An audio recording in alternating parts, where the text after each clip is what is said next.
system has become unstable. This whole system is deeply flawed, and that's why I talk a lot about free markets and property rights, Austrian economics, and getting rid of the Fed. All these things are now up for grabs. A lot of people, especially the young people, are looking at this. So for this reason, I'm a bit encouraged by, what might come out of this. But I think we're going to go through the ringer. I think it's going to get much, much worse, and it's bad enough already. But there's no way that we can step back. The one thing I'm convinced of after having spent so much time in Washington is that this will not be a gradual recovery from this disaster that we have. We're not going to elect enough people and enough courage to vote the right way, and there's too much demagoguing and too much misunderstanding that people would revolt. But the collapse will come, it's going to hit the dollar, and then we're going to have our opportunity. So the more people who are protected intellectually as well as financially, the better off we'll be in rebuilding what we'll have, what we'll need to do in the near future. Buckle your seatbelt. It's time for another episode of the Prepper Recon Podcast.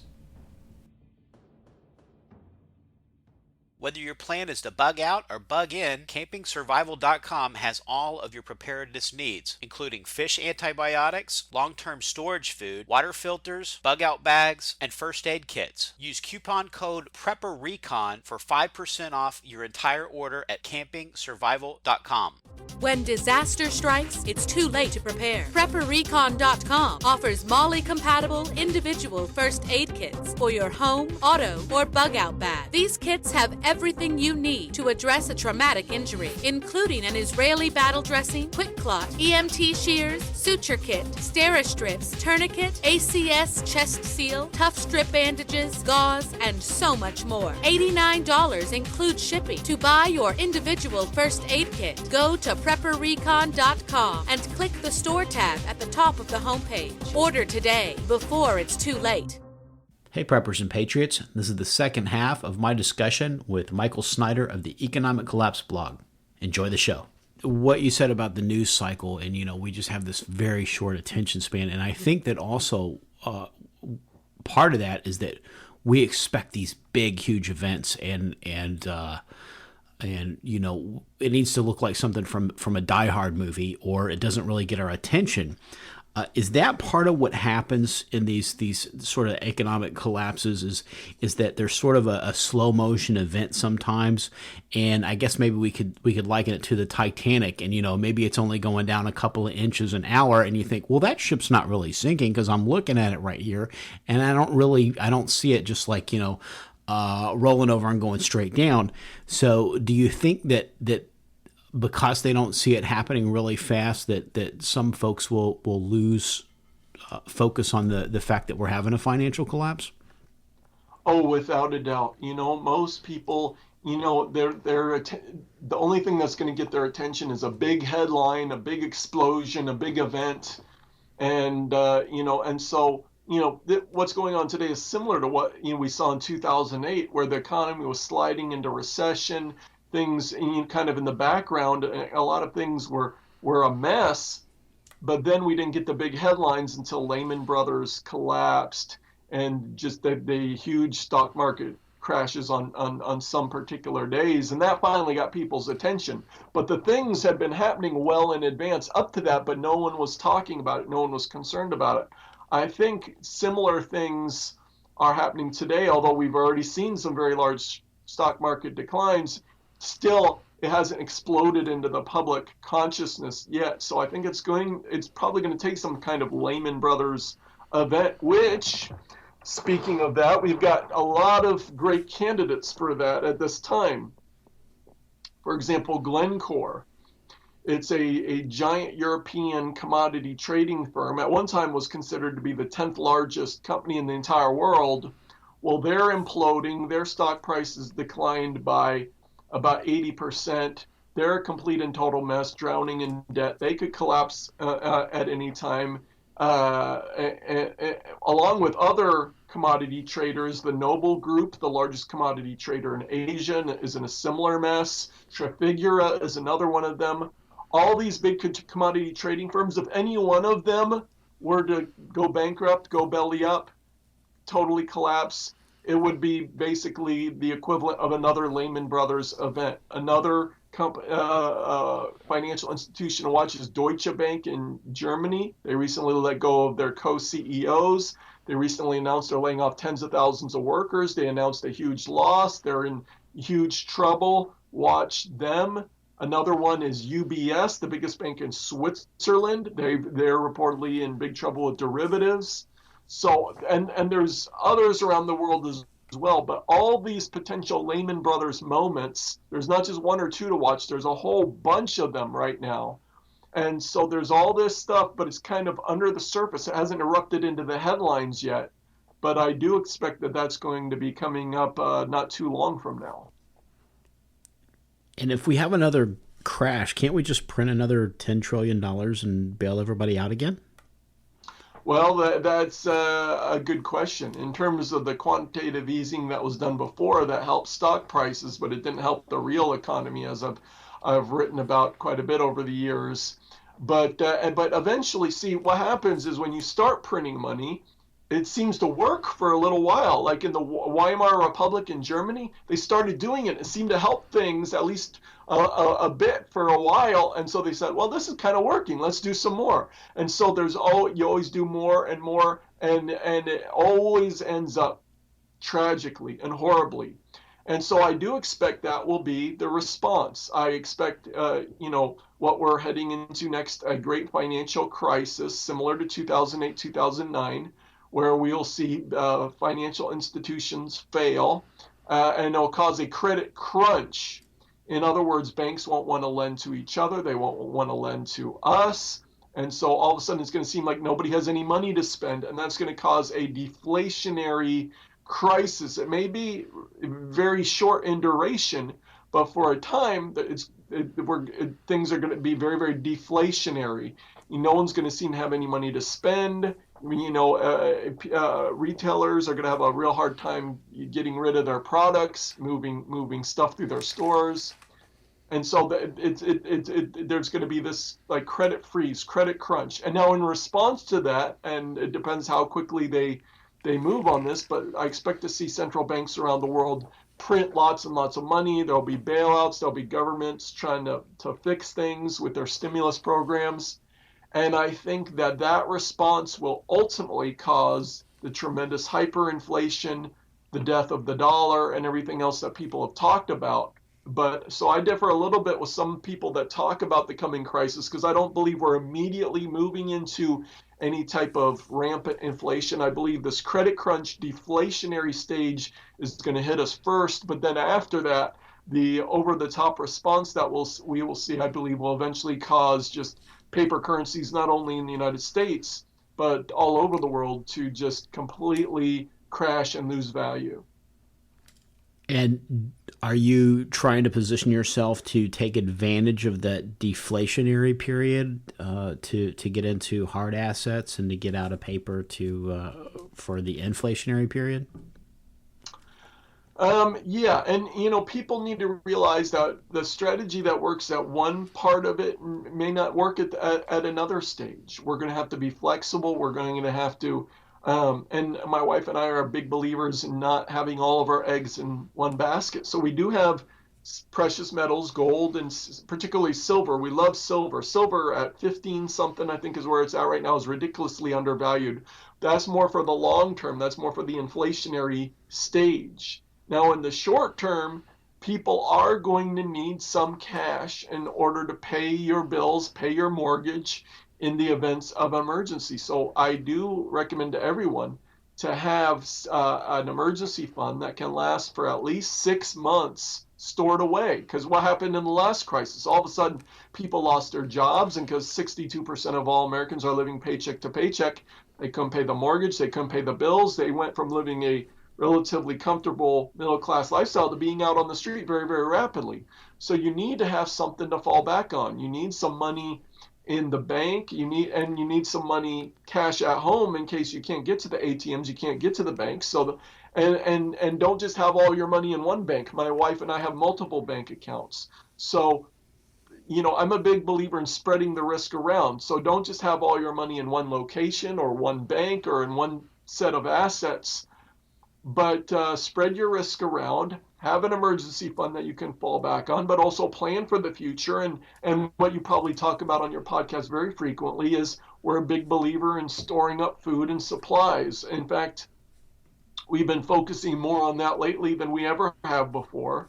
So, and you're not going to need your food next week, probably, or probably not next month even. But I believe that we are moving into a time when you will need it.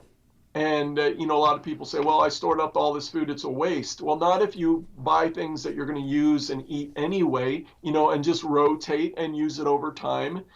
Because, the truth is your food dollar will never go farther than it does right now.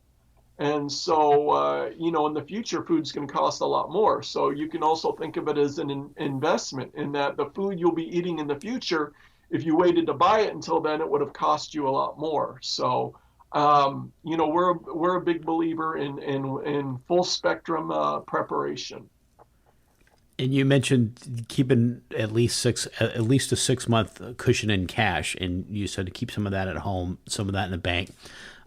With the new bankruptcy rules, if you're a depositor at an FDIC institution, you're an unsecured lender. Do you have a preference for credit unions because of you're a member rather than an unsecured lender? Do you think a credit union is better than an FDIC bank? Potentially, although in a full-blown crisis situation, sometimes all the rules get thrown out the window. So we can say, okay, these are the rules today for financial institutions, but like we saw in Cyprus and then what we've seen in Greece, what they can do when there's a full-blown crisis, all of a sudden they can throw all the rules out and say, okay, this is what we're going to do. That's why my wife and I like to not have too much in any one place. So that way, if a particular bank is forced to shut down for a while, or they decide they're going to do a bail-in a particular financial institution, well, then we have some money somewhere else. You see what I'm saying? So we can, think and project, okay, what are the rules today and how might they apply in a crisis? But the truth is, your money's not going to be perfectly safe in any financial institution, but your money's not perfectly safe at home either. So that's why, we believe having not all of your eggs in one basket, at least you mitigate the risks, because I don't think there's any perfect solution, but you just try to do the best that you can. And Michael, what do you think the next crash looks like? In the Great Depression, we had about 90% of the population living in rural areas where they were able to at least produce their own food. Only about 10% of the population lived in a major city or population center. Now those demographics have reversed, and we have about 10% of the population of America that live in a rural area and 90% that are in some type of a major city. Even with those numbers, during the Great Depression, we had people dying of starvation. What do you think the next crash looks like, given those demographics? Yeah, well, ultimately, as it plays out long term, I think we're going to see tremendous suffering, because as you mentioned, people, are not able to provide for themselves. They're not self-sufficient. So all of a sudden, if there was a big EMP burst from the sun fried our electronics, or if there was some type of major natural disaster or terror attack or any type of black swan event which caused a sudden emergency, well, most Americans, 62% of them are living paycheck to paycheck. Most Americans don't have emergency food and supplies. So a lot of people are going to start running out of food within days. And if electricity goes off and water can't be pumped and people can't get water out of their taps, people are going to be freaking out. And also, according to the U.S. Census Bureau, 49% of all Americans live in a home that gets some form of aid from the federal government every month. If that for some reason got cut off, people would be freaking out. So I think when people's lifestyles are disrupted, and that can happen very, very rapidly, and they're hurting for basic things like food and water and just the basics of life, I believe that we're going to see civil unrest in the United States on a scale we've never seen before. because the character of our population, we're not equipped to be able to handle hardship. As bad as things were in the Great Depression, if we face similar circumstances today, well, people are just going to freak out, and they're all packed into these cities, and we've seen how quickly these cities can go up in flames, whether Ferguson, whether Baltimore. And so I think we're going to see that on a much greater scale, a scale in the time to come, and people are going to be crying out for the government to come in and save them. And I think the people that are crying out for that are going to be greatly disappointed when the government doesn't come in to save them. And I think people are going to panic, and desperate people do desperate things. And we're going to see crime. We're going to see looting. We're going to see people taking from the rich and giving to the poor, thinking there's some type of modern day Robin Hood. And already this year, we've seen violent crime go up by double-digit percentages in cities all over America. I wrote about that a while back.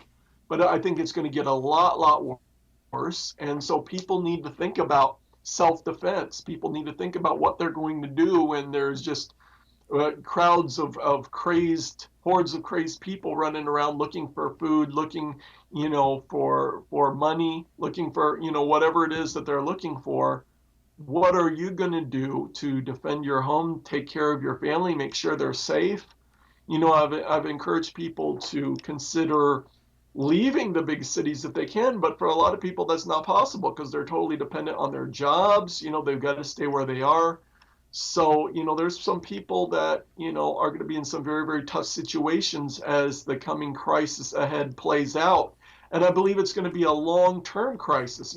People get all hyped up over a particular event, but I believe what's coming is going to take years to fully play out.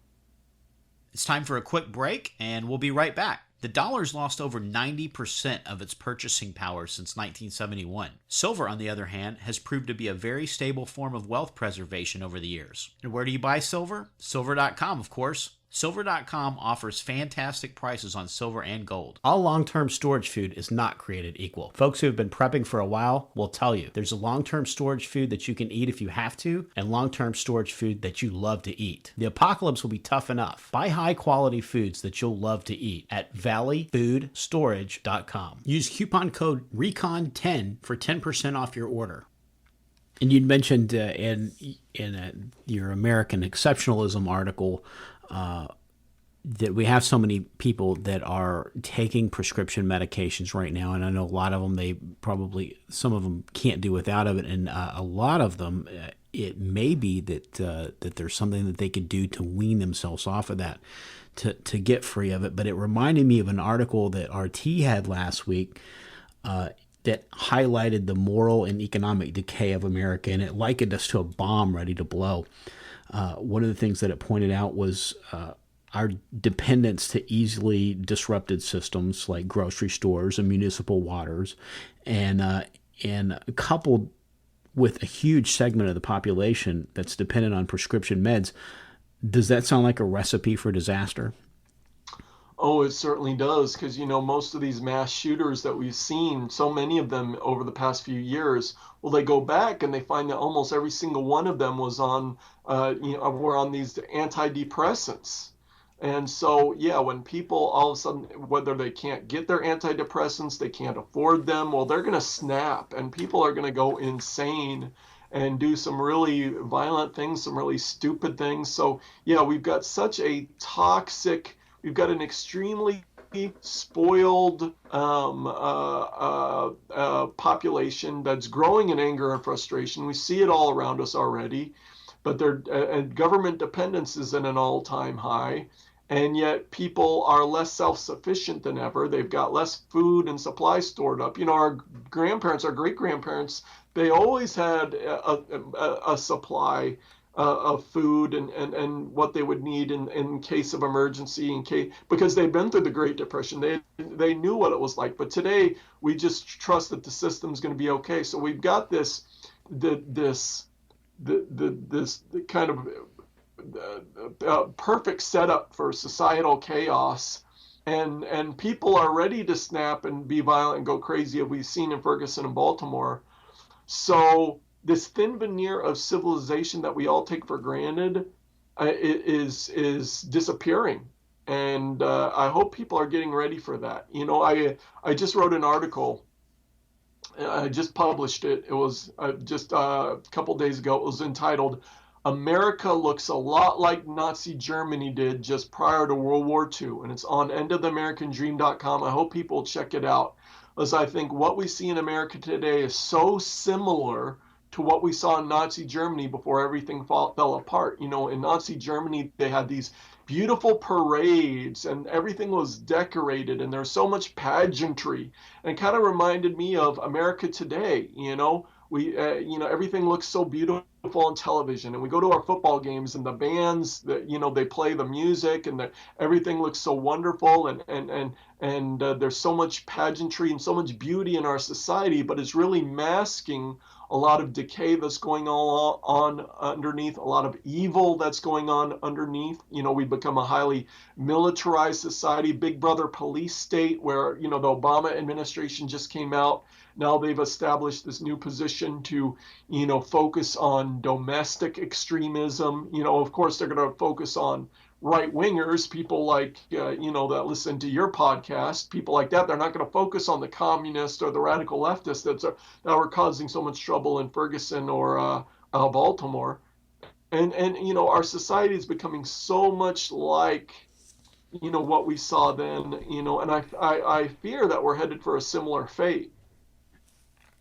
And do you suspect that a large portion of the people that are on antidepressants, do you suspect that a lot of that is a spiritual problem that's getting addressed with a pharmaceutical? And also, while you're speaking to that, how important is spiritual preparedness for what you see is coming?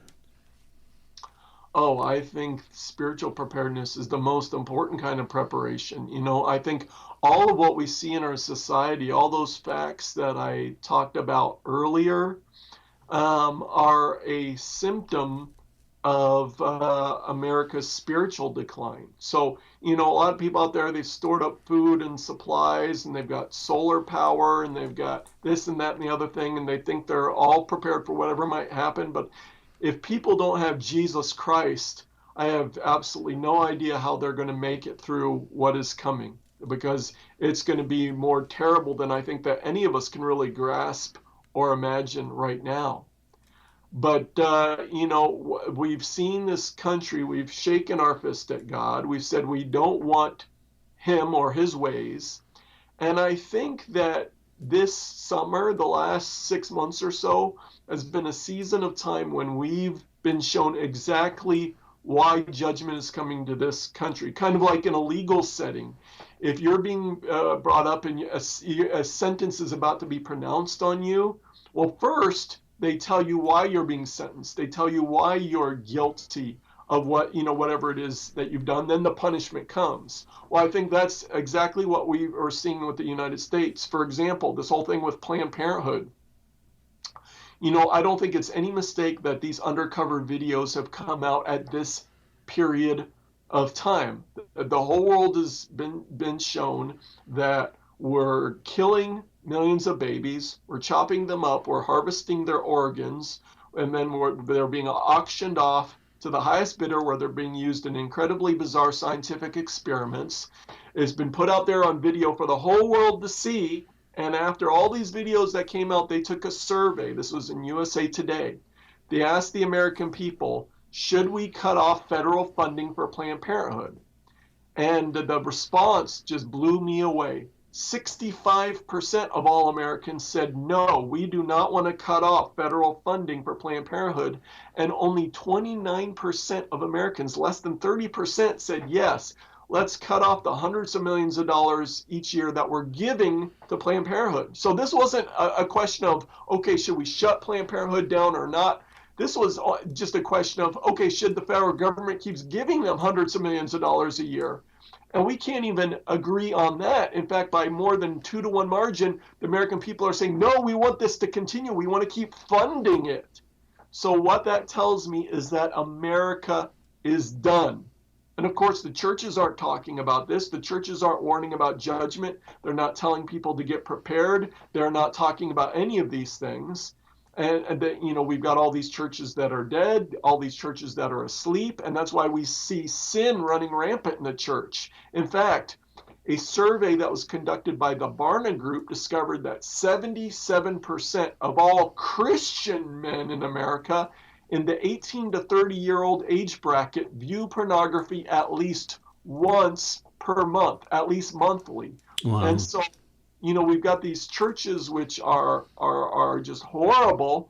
They're a lot of Christian ministers on television, they purposely avoid and won't use the word sin because they don't want to offend anyone.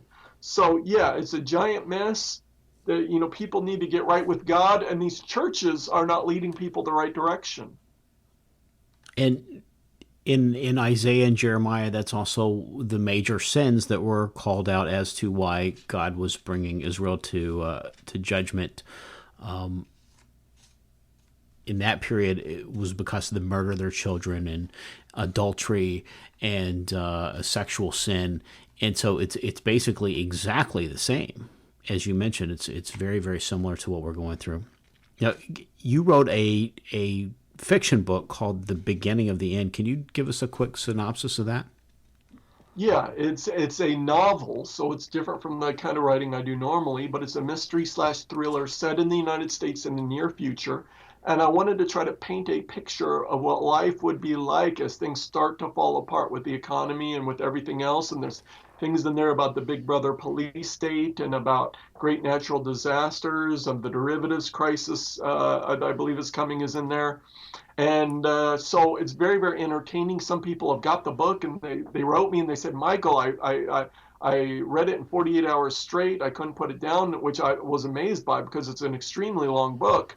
But a lot of people have been very entertained by it. But my goal was not to entertain people. In almost every chapter, there are truth bombs. There are things that I'm communicating about what's real, about our society, about where we're headed.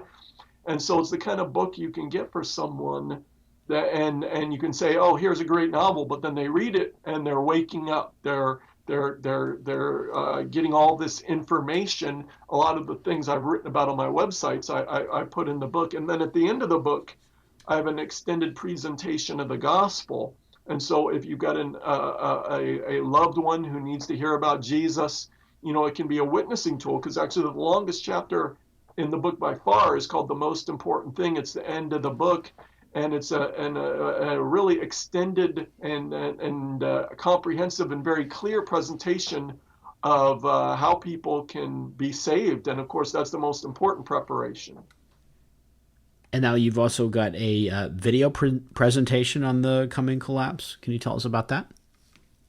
Yeah, the DVD is entitled Economic Collapse, World War III and the Death of America, and you can find it on just come to my website and click on the DVD cover. It'll take you right to where you can order it. But it's a over 2-hour presentation that I put together, and it's not just about the coming economic collapse, but it's also all the other things that I believe are coming, and what that this country is going to look like, that things are going to happen, kind of putting together a timeline, if you will, or kind of an executive overview of what we're going to be facing moving forward in this country. Very, very sobering. I discussed some things on there that I've never discussed publicly before. And so I would encourage people to get it and share it with others, and because it's a very important message that needs to get out. I believe the judgment of God is coming to this country. I believe that now it's imminent, and what we're heading for, I believe, is going to be far more horrible than most of us would dare to imagine right now. And now you've got 2 websites, and folks will be able to access all your materials via either one of those? Yeah. My primary website is called the Economic Collapse blog. If you just go to Google and type in the Economic Collapse, it's the first result that comes up. And that website primarily focuses on economic and financial issues. Then my other website, the one where I just wrote that article about how America looks a lot like Nazi Germany, that's called endoftheamericandream.com. And on there I write about a wider variety of issues. And so, yeah, people want to know about my books, my DVDs, whatever, you can find them on either of those websites. Michael, thanks so much for taking time to come on the show today.